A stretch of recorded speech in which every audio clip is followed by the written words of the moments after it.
তো বন্ধুরা, আজকে আরেকটি ভিডিও নিয়ে উপস্থিত আপনাদের মাঝে। আজকে আমি যে জায়গাটাতে এসেছি সেই জায়গাটার ভিডিও এর আগে শর্ট আকারে তুলে ধরেছি আপনাদের সামনে। আর এই ভিডিওটিতে আমি ভয়েস ওভার করছি এই কারণেই, যখন আমি ভিডিওটি শ্যুট করি তখন খুবই নয়েজ, গাড়ি ঘোড়া চলছিল পাশ দিক দিয়ে, টোটো। তো সেই কারণেই আমি পুনরায় আবার নতুন করে ভয়েস ওভার করছি। যাই হোক বন্ধুরা, এই কাজটি অনেকেই চিনতে পেরেছেন, কারণ এই কাজটির ভিডিও অনেকটাই ভাইরাল হয়েছিল ফেসবুক রিলে।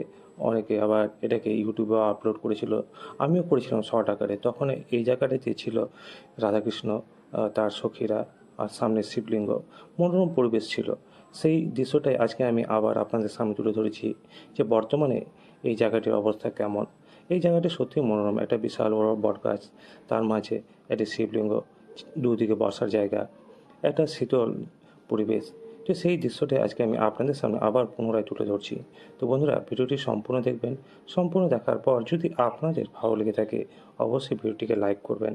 আর এই ধরনের গ্রাম বাংলার দৃশ্যগুলো যদি দেখতে চান বা ভালোবাসেন, তাহলে অবশ্যই ভিডিওটিকে লাইক করে চ্যানেলটিকে সাবস্ক্রাইব করে পাশে থাকবেন। আমি এইভাবেই গ্রাম বাংলার দৃশ্যগুলো তুলে ধরে থাকি।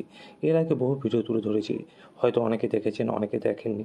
যারা দেখেননি তাদের জন্য আমি এই ভিডিওর শেষে বা আই বটনে সেই ভিডিওর লিঙ্কগুলো দিয়ে দেওয়ার চেষ্টা করব। তো প্রয়োজন আপনারা সেখান থেকে দেখে নিতে পারেন। এই যে পিছনে দেখতে পাচ্ছেন, আমি জুম করে দেখানোর চেষ্টা করছি, এখানে আছে কালী মন্দির, যেটা ১ নম্বর ব্রিজ শ্মশান কালী, মা কুণ্ডেশ্বরী। তো সেই জায়গাতেই আমি আছি। তো সেই জায়গার দৃশ্য কিছুটা আপনাদের সামনে তুলে ধরছি। যদি ভালো লেগে থাকে অবশ্যই ভিডিওটিকে লাইক করবেন, চ্যানেলটিকে সাবস্ক্রাইব করবেন ও আপনাদের ভালোবাসা সহযোগিতার হাত বাড়িয়ে দিয়ে আমার এই ছোট্ট চ্যানেলটিকে এগিয়ে নিতে সাহায্য করবেন। তো বন্ধুরা, দেখতে থাকুন ওম ভিডিও চ্যানেল।